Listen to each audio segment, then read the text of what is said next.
Leitura do livro O Poder do Subconsciente do Dr. Joseph Murphy. Capítulo 5. Curas mentais em tempos modernos. O que é que cura?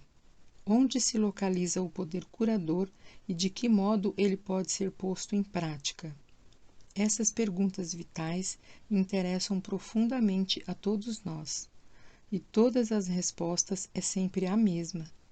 Esse poder situa-se na mente subconsciente de todas as pessoas e o processo curador é deflagrado por uma mudança de atitude mental da parte dos doentes. Nenhum praticante de ciência mental ou religiosa, psicólogo, psiquiatra ou médico jamais curou alguém. Diz um velho ditado: o médico trata e Deus cura a ferida. O psicólogo ou psiquiatra provocam uma mudança eficaz removendo os bloqueios mentais do paciente, de modo que o princípio curativo pode ser liberado, restabelecendo-lhe a saúde. De idêntica maneira, o cirurgião remove o bloqueio físico, permitindo que correntes curadoras funcionem normalmente. Nenhum médico, cirurgião ou praticante de ciência mental pode legitimamente alegar que curou o paciente. O processo curador, que é sempre o mesmo, pode receber numerosos nomes: natureza, vida, Deus, inteligência criadora, mas na realidade essas são apenas maneiras diferentes de denominar o poder do subconsciente. Conforme ressaltamos, podemos fazer uso de vários métodos diferentes para eliminar os bloqueios mentais, emocionais e físicos que impedem o fluxo do princípio vital curador existente em todos nós. Esse princípio residente na mente subconsciente, se dirigido de forma correta pela própria pessoa ou por outrem, pode curar e curará mente e corpo de todas as doenças. O princípio existe em todas as pessoas, quaisquer que sejam seus credos ou raças. Não temos que pertencer a uma dada igreja para utilizar e participar do processo curador. O subconsciente cicatriza a queimadura ou o corte em nossa mão, mesmo que sejamos ateus ou agnósticos. A cura mental moderna baseia-se na verdade irrefutável de que a inteligência infinita e o poder da mente subconsciente reagem segundo a fé do indivíduo. Praticantes de ciência mental ou pastores seguem a injunção bíblica, isto é, entram em seu reservado e fecham a porta, o que significa que silenciam a mente, relaxam, soltam-se e pensam na presença curadora infinita neles residente. Fecham a porta da mente e todas as distrações externas, bem como a qualquer tipo de interrupção e, em seguida, tranquilamente e sabendo o que fazem, transferem o pedido ou o desejo à sua mente subconsciente, sabendo que a inteligência nela existente atenderá de acordo com as necessidades específicas do paciente. A coisa mais maravilhosa a saber é o seguinte: imagine o fim desejado e lhe sinta a realidade. Em seguida, o princípio vital infinito responderá à sua decisão e pedido conscientes. Esse, aliás, é o sentido do texto. Acredita que recebeste e receberás. E é isso o que faz o cientista mental moderno quando pratica a terapia da prece. Um único processo de cura. Um único e universal processo curativo opera por meio de tudo que tem vida. Esse princípio de vida opera nos reinos animal, vegetal e mineral sob a forma de instinto e lei da vida. Uma vez que seres humanos têm consciência dele, podemos dirigi-lo conscientemente para nos beneficiarmos de um incontável número de maneiras. São muitos e diferentes os enfoques, técnicas e métodos de uso do poder universal, mas só há um único processo de cura, que é a fé, ou seja, segundo a tua fé, assim será feito a ti. A lei da crença. Todas as religiões do mundo representam formas de crenças que são explicadas de muitas maneiras. A lei da vida é a crença. O que é que acreditamos sobre nós mesmos, a vida e o universo? A ti se faz aquilo em que acreditas. A crença é um pensamento na nossa mente que faz com que o poder do subconsciente seja distribuído em todos os aspectos de nossa vida, de acordo com nossos hábitos mentais.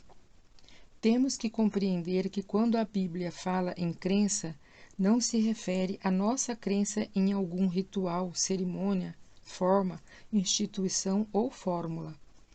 Fala sobre a crença em si. A crença de nossa mente é simplesmente um pensamento em nossa mente. Se podes, tudo é possível ao que crê. Marcos 9:23. É tolice acreditar em algo que nos machuque ou prejudique. Lembre-se, não é a coisa em que você acredita que o machuca ou prejudica, mas a crença ou pensamento na mente que produz o resultado. Todas as suas experiências, todos os seus atos e todos os eventos e circunstâncias de sua vida são apenas reflexos e reações ao seu próprio pensamento. A terapia da mente é a ação sincronizada, harmoniosa e inteligente dos níveis consciente e subconsciente da mente, especificamente dirigida para um objetivo definido. Na prece científica ou na terapia da prece, temos que saber o que fazemos e por que fazemos.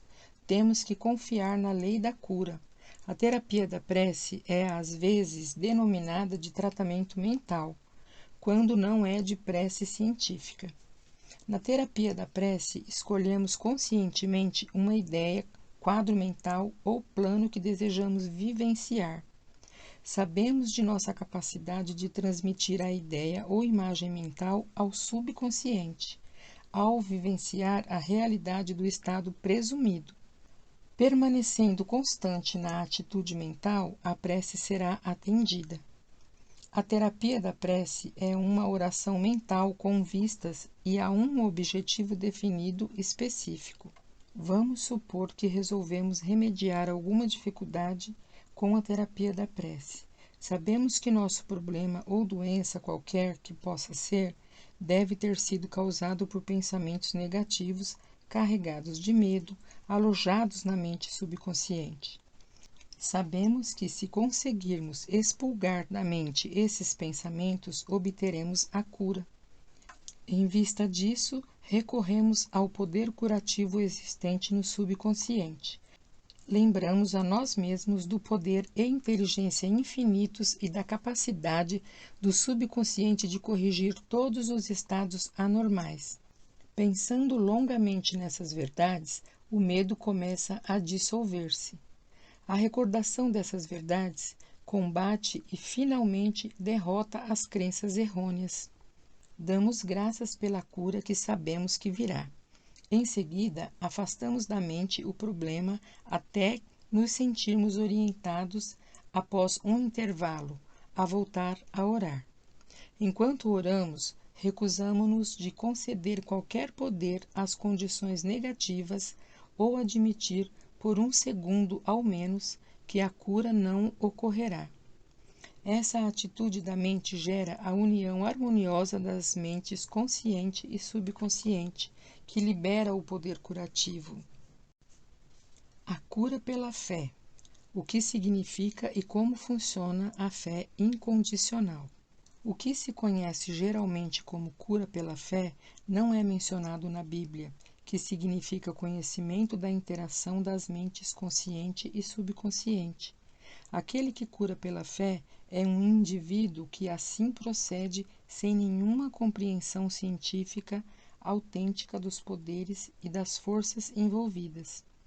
Ele pode alegar possuir um dom especial de cura e, simultaneamente, a crença absoluta do doente nele ou em seus poderes pode trazer resultados.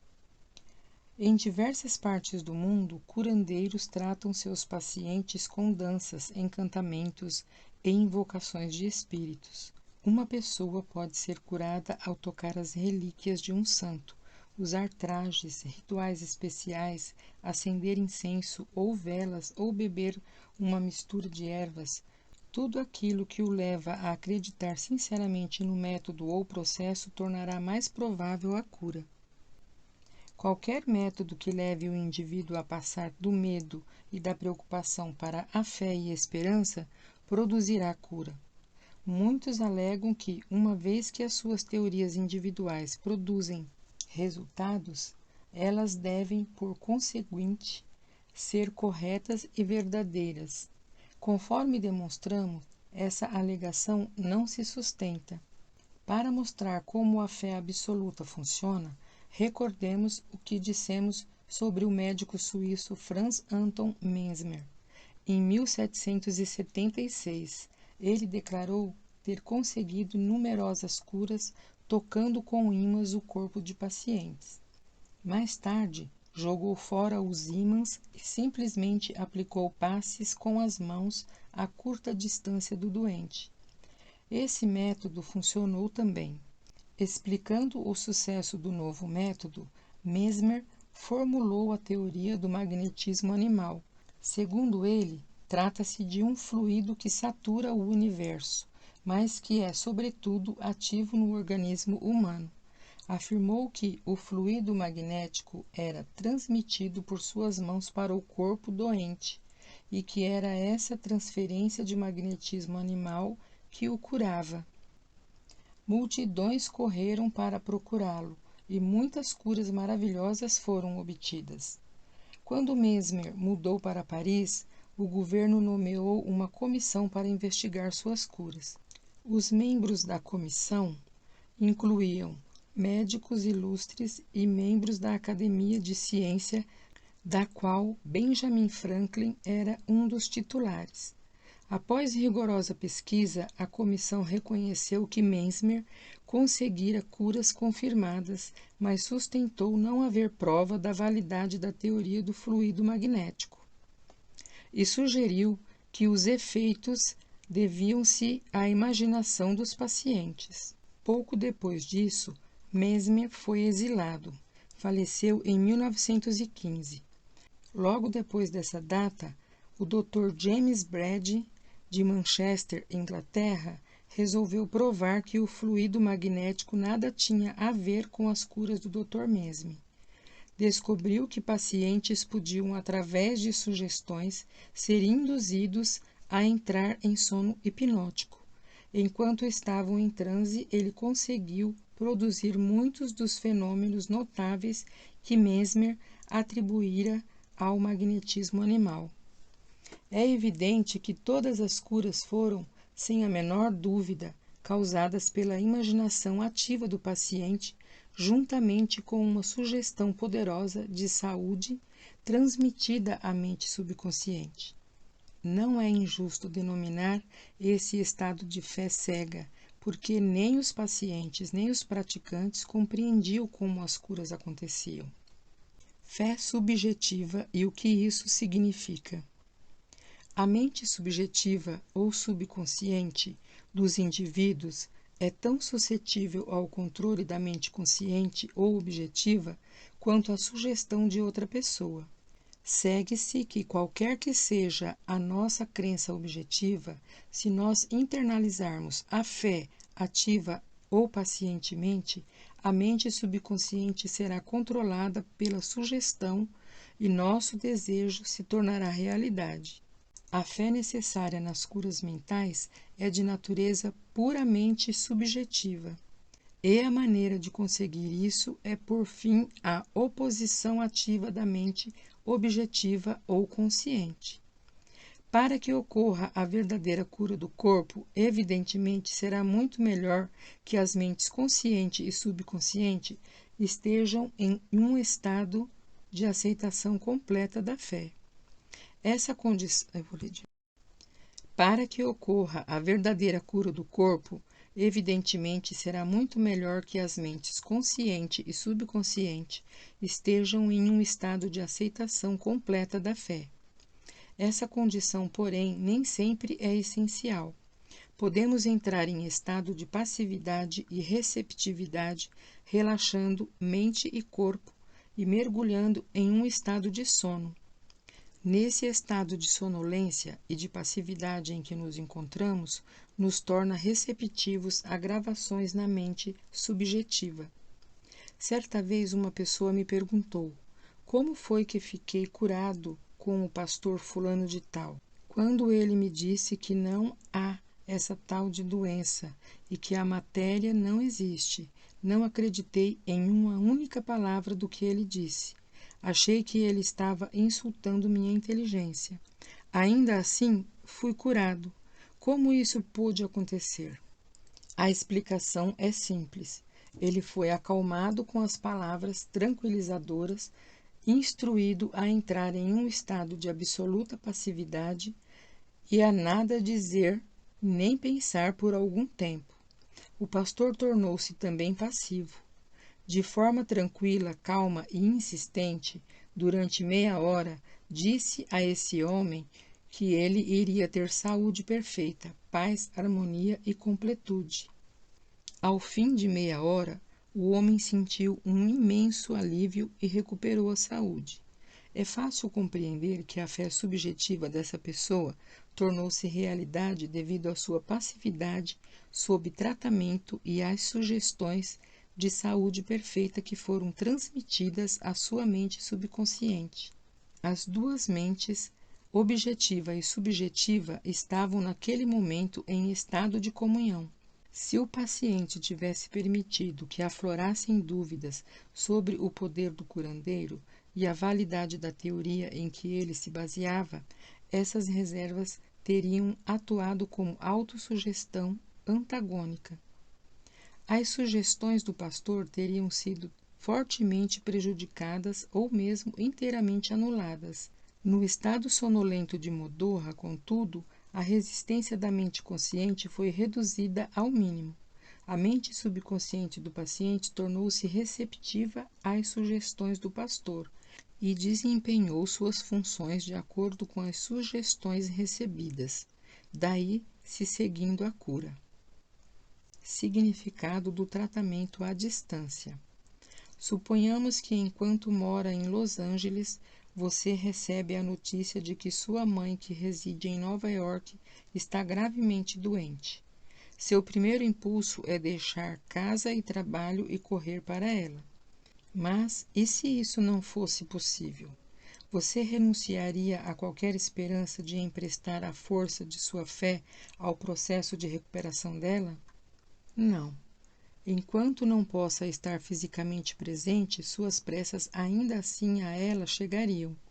E é o Pai interno que faz a obra. Só há uma única mente criadora. A lei criadora da mente está à sua disposição. O que você tem que fazer é induzir a vivência interior de saúde e harmonia em sua mente, e a resposta será automática.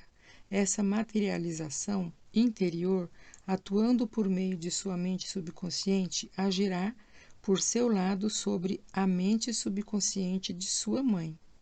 Seus pensamentos de saúde, validade e perfeição operam por meio da única e universal mente subjetiva. Põem em movimento uma lei do aspecto subjetivo da vida que se manifesta pelo corpo de sua mãe como cura. No princípio da mente não há nem tempo e nem espaço. A mesma mente opera por intermédio de sua mãe e de você, onde quer que vocês possam estar. Na realidade, não há tratamento à distância, em comparação com o tratamento presente. O tratamento que você faz é um movimento consciente do pensamento. Tornando-se consciente dos aspectos de saúde, bem-estar e relaxamento, esses aspectos surgirão na vivência de sua mãe. Os resultados se seguirão automaticamente. Vejamos um exemplo completo do que é erroneamente chamado de tratamento à distância. Uma mulher em Los Angeles soube que a mãe residente em Nova York, estava com trombose coronária. Como não podia correr para seu lado, orou da seguinte maneira: a presença curadora está exatamente onde minha mãe está. Seu estado físico é apenas um reflexo de sua vida mental, como sombras projetadas numa tela. Sei que para mudar as imagens na tela tenho que mudar o que elas refletem. Nesse momento, projeto em minha própria mente a imagem de completude, harmonia e perfeita saúde de minha mãe. A presença curativa infinita que criou o corpo e todos os órgãos de minha mãe está nesse momento saturando cada átomo de seu ser, e um rio de paz flui para todas as células de seu corpo. Os médicos estão sendo divinamente orientados e dirigidos, e quem quer que nela toque está sendo guiado para fazer o que é certo. Sei que a doença não tem uma realidade final. Se tivesse, ninguém poderia ser curado. Nesse momento, eu me torno uno com o princípio infinito do amor e da vida, e sei e ordeno que a harmonia, saúde e paz estejam sendo agora manifestados no corpo da minha mãe. Ela orou dessa maneira várias vezes por dia. Após alguns dias, a mãe teve uma recuperação notável. O cardiologista ficou espantado e cumprimentou-a por sua grande fé no poder de Deus. A conclusão que se formou na mente da filha e que foi aceita com fé perfeita, pôs-se em movimento a energia criativa existente na mente subconsciente universal, que se manifestou no corpo da mãe como saúde e harmonia perfeitas. O que a filha sentiu como verdade sobre a mãe foi, na mesma ocasião, manifestado na vivência desta última, liberando a ação cinética da mente subconsciente. Uma amiga psicóloga disse-me que uma biópsia revelara a presença de células cancerosas em um de seus órgãos vitais. O oncologista recomendou-lhe um doloroso e perigoso tratamento. Todas as noites, antes de recolher-se, ela afirmava tranquilamente: todas as células, tecidos, nervos e órgãos do meu corpo estão sendo neste momento tornados sadios, puros e perfeitos. Saúde e harmonia estão sendo restabelecidas em meu corpo. Em um mês, ela teve uma cura completa.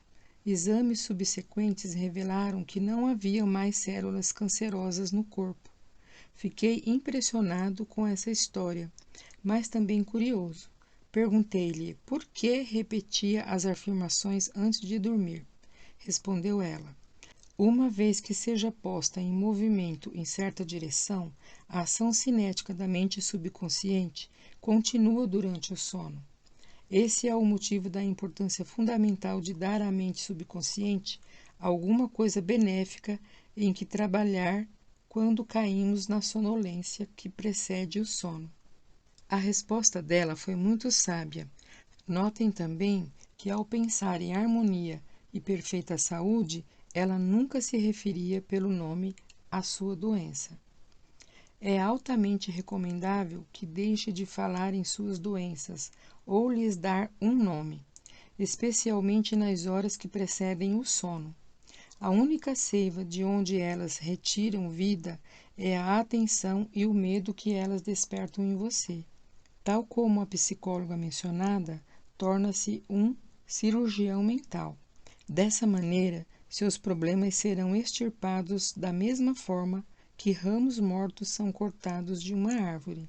Por outro lado, se você vive falando em suas dores e sintomas, conversando sobre eles, acaba lhes concedendo poder. Você inibe a ação cinética que libera o poder curativo e a energia da mente subconsciente. Além disso, de acordo com a lei de sua própria mente, o que você imagina tende a assumir a forma, como a coisa que eu mais temia. Sature a mente com as grandes verdades da vida e caminhe para frente, iluminado pela luz do amor.